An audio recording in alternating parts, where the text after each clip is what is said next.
Esto, fíjense, hoy vamos a ver el mercado de monedas, ¿no? Que es el primero de los mercados que tenemos que estudiar, ¿no? ¿Ok? Y por supuesto, este es el mercado de cambios, ¿no? ¿Ok? El, y bueno, vamos a estudiarlo desde varios enfoques, ¿no? Primero, partimos de el mercado libre, ¿ok? Pero el mercado libre con característica profesional, ¿ok?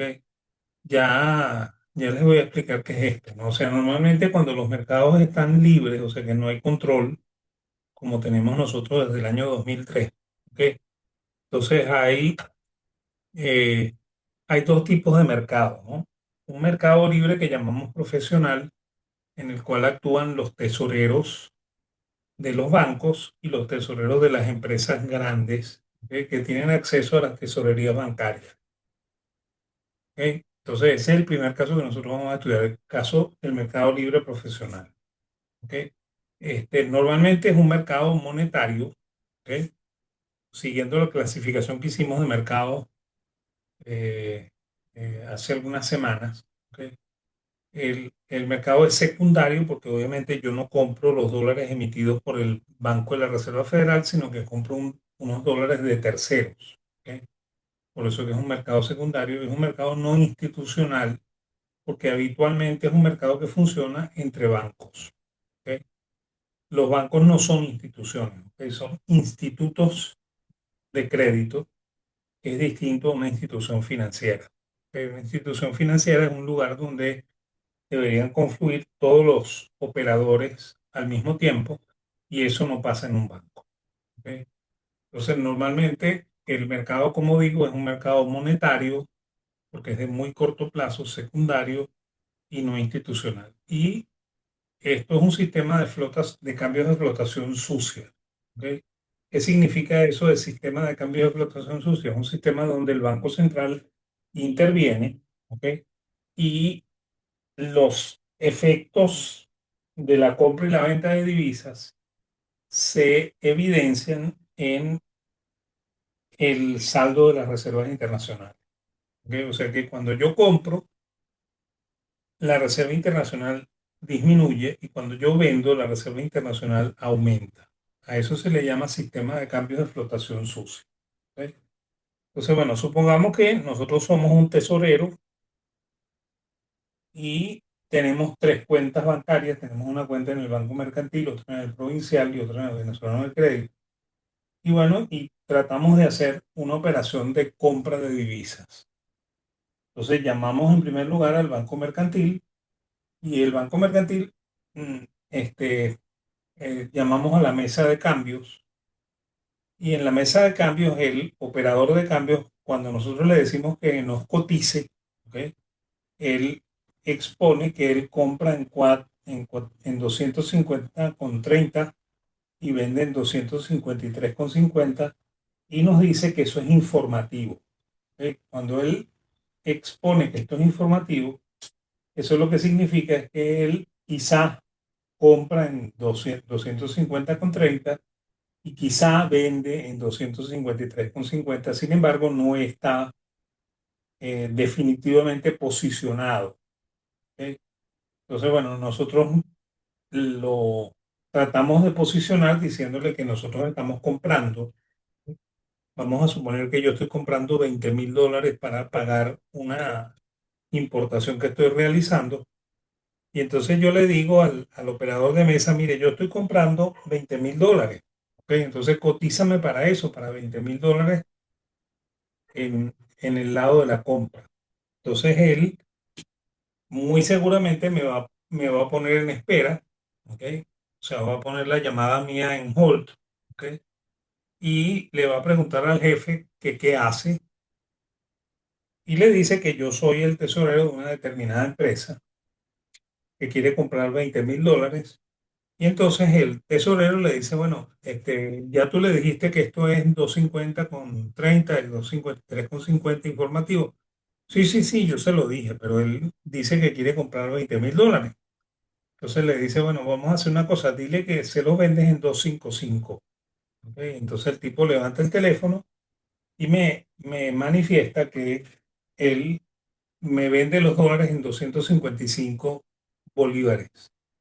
Y a mí, por supuesto, no me gusta, ¿ok? Porque ya él me dijo, al menos informativo, ¿ok? Que el dólar estaba en 253 con 50, ¿ok? Y eso, informativo, lo que significa es que él está dispuesto, no, él no está dispuesto, sino que él informa que probablemente compra a un determinado precio y probablemente vende a otro determinado precio. Sin embargo, no es una posición definitiva, ¿no? ¿Ok? Bueno, pero sin embargo, yo me molesto un poco y le digo, bueno, está bien, gracias, ¿ok? Y como tengo una segunda alternativa, llamo al Banco Provincial y entonces el Banco Provincial me dice, ¿ok? Que a mi solicitud de que me cotice, él me dice que él compra en 250,10 y vende en 253,40, pero hasta $10,000. ¿Ok? Como yo estoy comprando 20, entonces yo le vuelvo a decir al operador de mesa, mira, vale, yo estoy comprando 20, ¿ok? Entonces cotízame para 20. ¿Ok? Y bueno, él va a hacer más o menos el mismo procedimiento del mercantil, me va a poner en espera y le va a preguntar al tesorero a ver a qué precio me vende. Y bueno, el tesorero le dice que es 255 también, ¿ok? Y entonces él levanta el teléfono y me dice que me vende los dólares en 255. Entonces yo le digo, bueno, mira, vamos a hacer una cosa. Y si yo te compro dos operaciones a 253,40, ¿vale? No, no, porque la primera será en 253,40, pero la segunda no va a ser en 253,40. ¿Ok? Entonces eso me molesta más todavía. Y bueno, yo tomo la alternativa de llamar al tercer banco en el cual yo tengo cuenta y en ese banco me dicen que compran en 250,26 y venden en 253,45. ¿Ok? Y bueno, puede ser que me digan en firme, como dice aquí. ¿Ok? Pero también puede ser que no me digan nada, ¿no? ¿Ok? Al no decirme nada, es una operación en firme, ¿no? Y operación en firme significa que él compraría todo lo que yo estoy dispuesto a vender a 250,26 y que él vendería todo lo que yo estoy dispuesto a comprar, ¿ok? En 253,45. ¿Ok? Y bueno, como yo estoy dispuesto y necesitado de comprar $20,000, le digo a el operador de mesa del Banco Venezolano de Crédito que yo compro a 253,45 $20,000. Y bueno, se supone que en ese momento la operación está cerrada. ¿Ok? Sin embargo, eso es una operación que se liquida fecha valor 2 días hábiles. ¿Ok? Por lo cual, si la operación se hiciese hoy, día jueves, se liquidaría el día lunes. ¿Ok? O sea, 2 días hábiles después. ¿Ok? Y si la operación se hiciese el día viernes, mañana, ¿ok?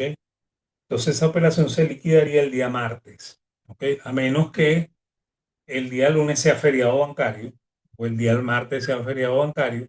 Y en ese caso se extiende porque las operaciones siempre se realizan o se liquidan en días hábiles. ¿Ok? O sea, yo no puedo liquidar esto un sábado, un domingo o un feriado, ¿ok? Sino que tengo que liquidarlo un día hábil bancario. ¿Ok? Por lo tanto, el banquero entrega dólares o bolívares, dependiendo si lo que está vendiendo o comprando, fecha valor 2 días hábiles, y a eso se le denomina fecha spot. ¿Ok? Y el cliente entrega dólares o bolívares, dependiendo si lo que le está es vendiendo o comprando, fecha valor 2 días hábiles, es decir, fecha valor spot. ¿Ok? O sea, spot lo que significa en inglés es punto, ¿ok? Pero no punto gramatical, porque el punto gramatical se escribe dot, D-O-T. ¿Ok? El punto temporal se escribe spot. ¿Ok? Esto es un punto temporal. ¿Ok? Bueno, ese es el caso del mercado libre profesional. El segundo caso que nosotros vamos a ver es el mercado libre no profesional. ¿Ok? O sea, me imagino que ustedes nunca vieron un mercado libre. ¿Ok? Afortunadamente yo sí. ¿Ok? Pero así es como funcionan los mercados cuando no hay control de cambio. ¿Ok? Entonces, el mercado libre no profesional es el mercado en el cual actuamos las personas comunes y corrientes, no los tesoreros de los bancos ni los tesoreros de las empresas grandes, sino las personas comunes y corrientes. Entonces, en este caso, vamos a suponer que yo me voy a la oficina del Banco Mercantil, llego tempranito, ¿ok? Y bueno, la oficina la abren a las 8:30 y yo estoy de primerito para que me atiendan. Y la persona de atención al cliente me va a decir, señor, ¿qué quiere hacer usted? Y entonces yo le digo, bueno, yo quiero comprar dólares. Y él o ella me va a manifestar, me va a preguntar lo siguiente, ¿y usted tiene cuenta corriente en este banco? Y yo le digo, sí, sí, sí, yo tengo una cuenta corriente aquí. Ok, bueno, pero el asunto es este, no son las 8:30, ¿no? Ok, la, la tesorería no ha abierto, por lo cual tendremos que esperar que la tesorería abra más o menos a las 9 de la mañana. Entonces, yo le sugiero que se siente por ahí y me espere. Cuando la tesorería abra, yo le solicito cotización y lo llamo. Entonces yo voy, me siento o me voy a tomar un café y regreso, alguna cosa de esa. Y bueno, cuando son más o menos las 9 de la mañana, la chica o el chico de atención al cliente me llama y me dice, mire, señor, las cotizaciones son 250,30 y 253,50.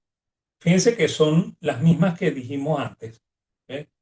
Pero aquí no hay la connotación de informativo, ¿no?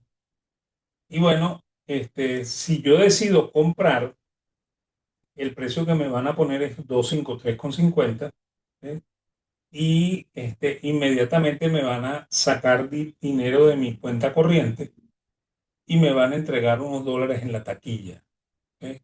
O si el caso mío es que yo estoy pidiendo para hacer una transferencia, probablemente me van ejecutando la transferencia, ¿ok? Para que yo pague alguna deuda que tengo en el exterior. ¿Ok? En este caso, sigue siendo un sistema de cambios de flotación sucia. ¿Por qué? Porque el demandante y el oferente final de este mercado de divisas es el Banco Central. ¿Ok? Por lo cual, cada vez que yo vendo dólares, ¿ok? Esas engrosan las reservas internacionales y cada vez que yo compro dólares, esas disminuyen las reservas internacionales. ¿Ok? Supongamos que a mí no me gusta ese precio, me voy al Banco Provincial y en el Banco Provincial me van a volver a preguntar que si yo tengo cuenta en ese banco y si no tengo cuenta en ese banco no puedo hacer operaciones en el Banco Provincial. Sin embargo, si yo tuviese efectivo y tuviese la intención de comprar dólares o tuviese billetes de dólares y tuviese la intención de venderlos, pudiera ir a una casa de cambio, ¿ves? Donde no tengo que tener cuenta corriente para poder hacer operaciones. Y la casa de cambio me acepta efectivo y me entrega efectivo. ¿Ok? El sistema sigue siendo un tipo de cambio de flotación sucia. ¿Ok? Porque si yo estoy comprando, el vendedor final es el Banco Central. Y si yo estoy vendiendo, el comprador final es el Banco Central. O sea que al final esto engorda las reservas internacionales si es que se venden más dólares que los que se compran y disminuye las reservas internacionales si lo que ocurre es que se venden más dólares que las que se compran. ¿Ok? Así es como funciona el mercado libre no profesional. ¿Ok? Entonces, bueno, y en este caso, la entrega de los dólares o los bolívares por parte del operador se hace fecha valor hoy. ¿Ok? O sea, yo hoy mismo recibo mi billete de dólares y hoy mismo me debitan mi cuenta, ¿ok? Por lo cual inmediatamente pierdo los bolívares. O en el caso de que el banco, perdón, el cliente entrega los dólares o los bolívares fecha valor hoy, ¿ok? Y a eso se le denomina en los mercados en los mercados financieros un valor contado hoy. ¿Ok? Lo que pasa es que el contado hoy no tiene el mismo precio del spot. Vamos a explicar eso. ¿Ok? Fíjense, el precio contado hoy es el precio spot, descontado a una determinada tasa de interés por el número de días que transcurren desde la operación hasta la liquidación. ¿Ok? En el caso del contado hoy, sería liquidar el mismo día en que se está haciendo la operación. ¿Ok? En el caso de contado un día, sería liquidar el día siguiente, hábil, después que se hace la operación. Por ejemplo, si la hacemos hoy, liquidar el día viernes. ¿Ok? O si la hacemos el día viernes, liquidar el día lunes. ¿Ok? Y bueno, la fórmula última que está abajo es la fórmula con la que se calculan los precios futuros, ¿no? Fíjense que los precios del contado son los precios spot descontados a una determinada tasa de interés, mientras que los precios del futuro son precios que están indexados por la tasa de interés relativa al tiempo. ¿Ok? Esa es la gran diferencia, ¿no? Y entonces, un poco para entender cómo es que se calcula esto. Si yo, por ejemplo, hiciese una operación el día de hoy, viernes, esa operación se liquida 2 días hábiles después, ¿no? Y si el lunes fuese feriado, ¿ok? La operación mía se liquidaría el día miércoles, ¿ok? Porque se liquida 2 días hábiles después, es decir, el primer día sería el martes, el segundo día sería el miércoles, ¿ok? Y los días siempre se cuentan por la noche transcurrida, ¿ok? Ahora, cuando yo voy a hacer el descuento, cuando voy a aplicar de la fórmula que está aquí, ¿ok? Entonces yo voy a usar n como el número de días desde el spot hasta el momento de la liquidación. ¿Ok? Entonces, en el caso de que la operación se vaya a liquidar el mismo día viernes, entonces el spot sería el día martes, ¿verdad? Entonces yo descuento a partir del día martes 1, 2, 3, 4, 5 días. Entonces el precio se descontaría 5 días, ¿ok? Porque aquí los intereses se calculan incluyendo los días feriados. ¿Ok? Porque uno paga intereses hasta por los días feriados. ¿Ok? Entonces, así es como más o menos funciona este cálculo de los días en, en- en- en las operaciones eh, de compra y venta a contado. ¿Ok? Bien sea contado hoy o bien sea contado un día. ¿Ok? Ok, los siguientes mercados que vamos a ver son mercados controlados, ¿no? Entonces, el primer tipo de mercado controlado es el mercado con swaps. ¿Ok? Los swaps son las permutas contables, las permutas financieras. ¿Ok? Y en este caso es el mercado que se utilizó cuando existía el dólar CanTV, ¿ok? En la época de Caldera, o perdón, cuando existía el dólar Brady en la época de Caldera o el dólar CanTV que existió en los primeros años del gobierno de Chávez y luego el dólar por medio de la permuta de títulos valores que ocurrió a partir del año 2003 hasta el 2010. ¿Ok? En este caso, el mercado se transforma y se convierte en un mercado de capitales, ¿ok? Porque estamos haciendo operaciones con bonos, ¿ok? Secundario y no institucional. ¿Ok? Pero es un mercado en el cual no hay certeza de precio, por lo cual empieza a aparecer un fenómeno que se llama la incertidumbre, ¿ok? O bueno, se empieza a incrementar la incertidumbre, ¿ok? Y curiosamente los mercados con swap son mercados de flotación limpia, es decir, no afectan las reservas internacionales. O sea que cuando se hacían permutas en la Bolsa de Valores de Caracas, esas permutas no afectaban las reservas internacionales, por lo cual parte de la acusación que se le hizo a las casas de bolsa en el 2010 de que estaban conspirando contra las reservas internacionales es falsa. ¿Ok? Entonces, fíjense, en este caso, las operaciones no las voy a hacer con los bancos, las voy a hacer con las casas de bolsa. La casa de bolsa del mercantil se llama Merinvest, la casa de bolsa del Provincial se llama Provincial de Valores y la casa de bolsa del Banco Venezolano de Crédito se llama Valores Bencrédito. ¿Ok? Y fíjense que aquí hay unos precios de compra y de venta que son mayores que cuando la operación se hace al contado, ¿no? Fíjense aquí, que cuando la operación se hace spot en Mercado Libre. Fíjense que son niveles mayores, ¿verdad? Y son niveles mayores porque estamos introduciendo un elemento que se llama incertidumbre, ¿ok? Bueno, supongamos que yo me voy al Merinvest y Merinvest me va a decir que probablemente me compra en 2.54,25 y probablemente me vende en 2.55,30. ¿Ok? Sin embargo, esos son precios referenciales, no son precios absolutos, ¿no? Porque esto es un mercado que tiene mucha incertidumbre. ¿Ok? Y la incertidumbre va a ir increciendo. ¿Ok? Y esa es la razón por la cual en los mercados que hay control de cambios, siempre hay brechas entre el tipo de cambio oficial y el tipo de cambio del mercado. ¿Ok? Entonces, la brecha no responde a un problema de, ¿cómo se llama?, de ineficiencia del mercado o un problema ¿cómo se llama?, de conspiración, como dice el gobierno, sino que la brecha es un fenómeno natural en los mercados que están controlados. ¿Ok? Entonces, bueno, sin embargo, esto es un mercado que funciona en un sistema de cambios de flotación limpio, por lo cual cuando yo compro, eso no se añade, perdón, no se reduce de las reservas internacionales y cuando yo vendo tampoco eso añade nada a las reservas internacionales. ¿Ok?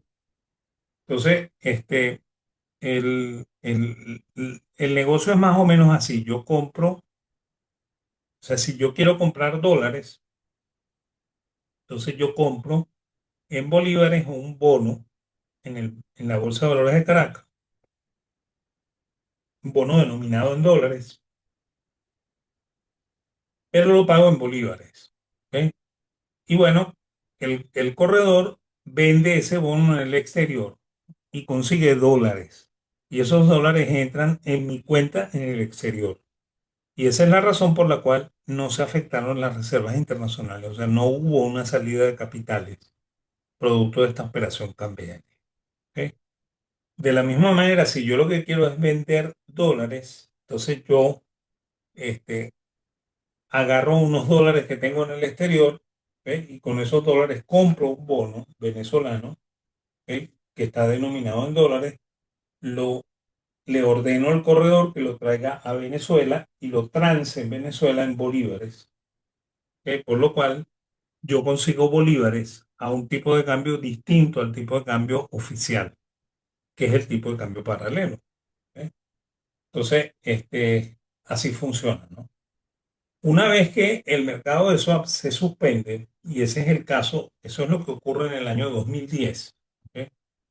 Entonces, el mercado se convierte en un mercado negro de divisas. ¿Ok? Y fíjense, de nuevo, quiero que se fijen que los precios aquí son más altos que cuando estamos en el mercado de permutas y son mucho más altos que cuando estamos en el mercado libre. ¿Ok? ¿Por qué? Porque estamos añadiendo más incertidumbre al mercado. ¿Ok? ¿Y cuál es esa incertidumbre? Fíjense, primero que esto es un mercado que se transforma en un mercado de efectivo secundario y no institucional. ¿Ok? O sea que aquí no entran los bancos. ¿Ok? Y normalmente funcionaba así. Yo me iba al centro de Caracas y en la esquina de la bolsa ahí había unos señores, ¿ok? Que tenían un aspecto no muy confiable, ¿ok? Y que decían que ellos compraban dólares y vendían dólares, ¿no? Y además compraban oro y compraban un montón de cosas y vendían un montón de cosas. Entonces yo me le acerco a uno de ellos y él le digo que yo quiero comprar $200. ¿Eh? Y entonces el individuo me dice que lo siga. ¿Ok? Y entonces me mete por un pasillo, ¿ok? Entro en un edificio, subo unas escaleras oscuras, llegamos a un apartamento, él toca la puerta y la puerta se abre y la luz está apagada. ¿Sí? Y bueno, yo ahí hago la operación de cambio, entrego mis bolívares y el señor que está ahí me entrega una cantidad de dólares X. ¿Sí? Y bueno, ahí se hizo la operación cambiaria, ¿no? Sin embargo, como esto es ilegal, ¿ok? Estamos en mercado negro en lo más absoluto, entonces aquí pueden pasar muchas cosas, ¿no? Supóngase ustedes que cuando nos metemos por el pasillo, por la escalera, a mí me dan un taparazo por la cabeza, yo me caigo, pierdo la conciencia y me roban el celular, los bolívares que traigo en el bolsillo o los dólares que traigo en el bolsillo, ¿ok? Y, y cuando yo me despierto más tarde estoy ensangrentado y no tengo lo que tenía cuando llegué. ¿Ok? Esa es la primera incertidumbre que pudiera pasar. La segunda incertidumbre que pudiera pasar es que cuando yo llego allá me dan los dólares y los dólares son falsos. ¿Ok? Entonces yo no puedo ir donde un policía y decir, mire, a mí me estafaron, ¿ok? Me entregaron unos dólares falsos. ¿Por qué? Porque si lo hago, yo también estoy acusándome a mí mismo de que estoy cometiendo un ilícito cambiario. ¿Ok? Entonces, esto es un mercado en el que existe mucha más incertidumbre y esa razón, esa incertidumbre es la que hace que los precios sean mucho mayores que lo que originalmente eran, tanto en el mercado de swaps, ¿ok? como en el mercado libre. ¿Ok? Entonces, esto añade mucha más incertidumbre al negocio. ¿Ok? Bueno, el- y, y- y bueno, y son mercados de flotación limpia, ¿ok? Porque supuestamente, como esto no pasa por el central, no afecta a la Reserva Internacional. O sea que si en algún momento le dijeron que los mercados de swap afectaban la reserva, eso es falso. Y si en algún momento les dijeron que el mercado negro afecta a la reserva, eso es falso. La reserva se afecta, ¿ok? Pero no porque el mercado esté funcionando en esta tónica. ¿Ok? Y bueno, y el último caso que vamos a estudiar es el caso de un mercado gris. ¿Ok? Y eso es lo que estamos viviendo hoy en Venezuela. ¿Ok? Bueno, más que lo que estamos viviendo hoy, porque hoy estamos más cerca del negro, ¿ok? Es el mercado que vivimos en Venezuela antes de que las sanciones se pusieran mucho más fuertes. ¿Ok? Entonces, en este caso, el mercado se transforma en un mercado de efectivo secundario e institucional. ¿Ok? Donde existe un poco menos de incertidumbre, pero sigue existiendo control de cambio. ¿Por qué existe control de cambio? Porque la única manera de conseguir dólares es que yo vaya al banco o vaya a la página web del banco y solicite unos dólares y el banco este, piense si me los da o no me los da. ¿Ok? Si el mercado fuese libre, ¿ok? El banco no pensaría, sino que me vendería los dólares al tipo de cambio del mercado y ya. ¿Ok? Entonces, en este caso, existe un precio que fija el Banco Central y el Banco Central tiene una ganancia predeterminada. El Banco Comercial tiene una ganancia predeterminada porque lo autorizan a vender a un precio un poquito más alto que el precio al cual el Banco Central le entrega los dólares a él. Y en este caso, volvemos a un sistema de flotación, de flotación sucia, porque alguna de las operaciones se hace afectando reservas. ¿Cuál no se puede hacer? ¿Cuál puede no ser, no afectar reservas? Por ejemplo, yo tengo unos dólares, voy al banco y le digo al banquero que yo los quiero vender, el banquero consigue el comprador, me entrega los bolívares, ¿ok? Y inmediatamente le vende esos dólares a otra persona. Esos dólares no pasaron por las reservas y no las afectan. ¿Ok? Entonces, en este caso, el mercado puede ser de flotación sucia, pero no totalmente. ¿Ok? Y en este caso, el Banco Central dice cuál es su tasa y todos los institucionales, ¿ok? operan de acuerdo a el tipo de cambio que fija el Banco Central. ¿Ok? Ahora, ¿cómo explican los economistas esto? ¿Ok? Los economistas lo explican por una teoría que se llama la paridad de poder de compra, de que fue, que es una de las ideas primigenias de los mercantilistas. Sin embargo, los mercantilistas nunca la desarrollaron, y que en el siglo XX un economista, bueno, un ingeniero dedicado a la economía que se llamaba Gustav Cassel, en el año de 1909 la planteó de la siguiente manera. Supongamos que en el momento cero los precios de un determinado bien en el país A y los precios de ese mismo bien en el país B, ¿ok? Se equilibran por el tipo de cambio, ¿ok? Cuando pasa un periodo, un año, un mes, un trimestre, lo que sea, ¿ok? Entonces el precio de el bien en el país A se ve incrementado por la inflación que ocurre en el país A, ¿ok? Y el precio del bien en el país B se ve incrementado por la inflación del país B. Aquí debe ir una B, ¿ok? Que esto está equivocado en la lámina, yo la voy a corregir y se las voy a enviar. Y el tipo de cambio multiplicado por el tipo de cambio B por A, que también se va a afectar a lo largo del año por un fenómeno que nosotros llamamos apreciación o depreciación del tipo de cambio. ¿Ok? Y bueno, esta ecuación se resuelve como un sistema de ecuaciones muy especial, ¿ok? Que se resuelve así, ¿no? O sea, el tipo de cambio esperado debería ser la inflación del país A menos la inflación del país B entre uno más la inflación del país B. Entonces, esto es lo que normalmente usan los economistas para tratar de explicar cómo funciona el mercado de cambio, ¿ok? O cómo se determina el precio en el mercado de cambio. Sin embargo, a ese trabajo de Cassel del año 1909 le surgió una crítica, ¿no? Fisher, en el año de 1913, dijo que esto no funcionaba, ¿ok? Que los tipos de cambio no se establecen en las balanzas comerciales, por lo cual el índice de inflación tiene muy poco que ver en la fijación del precio de la divisa.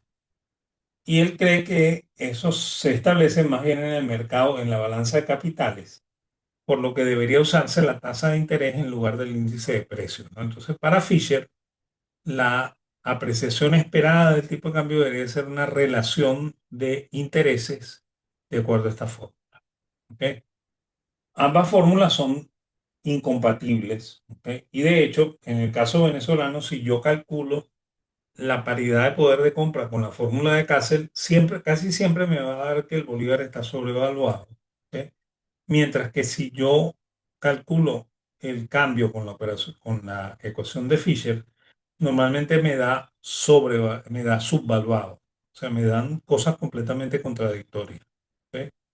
Entonces, bueno, y yo termino un poco la clase de hoy con estos gráficos que yo en algún momento les mostré sobre el tipo de cambio, ¿no? O sea, sobre los mercados de cambio, ¿no? Y les expliqué que en el año 83 se montó un control de cambios cuando las reservas estaban cayendo. Ese control de cambios ayudó o contribuyó a que se recuperaran las reservas, pero dentro del mismo control de cambios las reservas se perdieron. Y bueno, el control se suspendió en la época de Pérez, por aquí. Y fíjense cómo crecieron las reservas, ¿no? O sea, ahí tienen el gráfico de cómo crecieron las reservas, para que vean este, qué fue lo que ocurrió, ¿no? ¿Ok? El tipo de cambio, cuando lo suspenden en el año 89 se cae también, ¿ok? Que es lo que normalmente ocurre cuando los mercados se liberan, o sea que las reservas suben y el precio de la divisa baja, ¿ok? Que es quizá lo contrario de lo que uno debería esperar que pase, ¿ok? Eso es lo que pasa, ¿ok? Y bueno, como aquí el Banco Central estaba haciendo política monetaria muy activa, entonces casi que en el transcurso de menos de un año el precio volvió a ser el precio en el cual se suspendió, ¿ok? Que fue de 41.50, ¿ok? Y bueno, después hubo un segundo, bueno, el control de cambios del 83 es el tercero, ¿no? Este es el cuarto. En el 94, en la crisis financiera, se estableció un control de cambios aproximadamente en junio del año 94. Inmediatamente las reservas se recuperan, pero después comienzan a caer, ¿no? y el gobierno decide suspender el control de cambios en el marzo del año 96 y fíjense la recuperación que experimentaron las reservas con la liberación del cambio, ¿ok? Y fíjense cómo se cayó. Este es el momento en que liberan el cambio, cómo se cayó el precio de la divisa y cómo a lo largo de casi 2 años, el precio no regresó al precio en el cual se soltó. ¿Ok? Y bueno, y el último ejemplo es que fue lo que pasó en febrero del año 2023, que fue cuando se montó el control de cambios esto está malo, 2601, no, 2003, ¿ok? O sea, aquí se estableció el cambio, el control de cambios del 2003, ¿ok? Fíjense cómo aquí hay una pequeña caída de las reservas, no es una salida de capitales como siempre se dice, ¿ok? Y de hecho, si ustedes buscan en los datos del central, ¿ok? Miren, esto está a punto de cortarse, ¿ok? Yo lo voy a parar, les voy a dar una nueva dirección y nos volvemos a ver para cerrar. Lo que faltan son 3 gráficos.